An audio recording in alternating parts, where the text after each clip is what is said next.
বিসমিল্লাহির রহমানির রহিম। প্রিয় সাংবাদিক বৃন্দ, আসসালামু আলাইকুম। ডিএমপি মিডিয়া সেন্টারে আয়োজিত আজকের প্রেস ব্রিফিংয়ে আপনাদেরকে আমি স্বাগত জানাচ্ছি।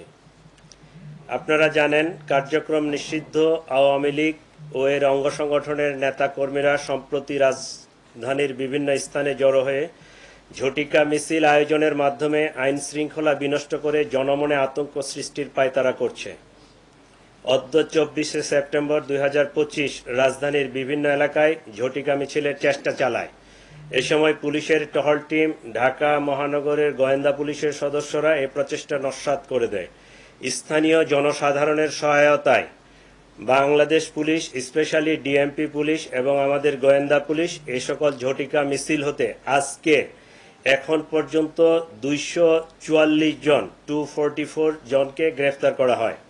এই সময় তাদের কাছ থেকে 14টি ককটেল এবং 60টি ব্যানার উদ্ধার করা হয়।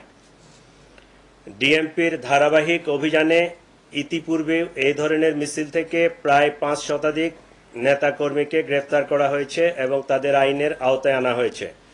ফেসিবাদের পতনের পরেও তাদের হীন তৎপরতা থেমে নাই। আমাদের প্রিয় মাতৃভূমি স্বৈরাচারের থাবা থেকে মুক্ত হয়ে যখন স্থিতিশীল অবস্থায় এসে একটি সাধারণ নির্বাচনের জন্য প্রস্তুতি নিচ্ছে, এ সময় কার্যক্রম নিষিদ্ধ আওয়ামী লীগ এবং এর অঙ্গ সংগঠনের সদস্যরা অপতৎপরতা চালাচ্ছে, যেটি আমরা বিভিন্নভাবে দেখতে পাচ্ছি। রাজধানীর আইন শৃঙ্খলা স্বাভাবিক রাখতে ঢাকা মেট্রোপলিটন পুলিশ নিরলস পরিশ্রম করে যাচ্ছে। কার্যক্রম নিষিদ্ধ সংগঠনের অপতৎপরতা রোধে পুলিশের পাশাপাশি নগরবাসী সহায়তা করে যাচ্ছে।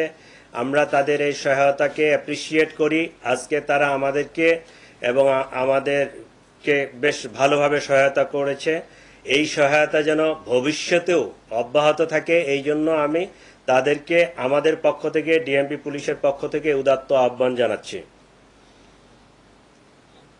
এবং আপনাদের মাধ্যমে ঢাকাবাসীকে আরও বলতে চাই যে আপনারা নাগরিক দায়িত্ব পালন করবেন।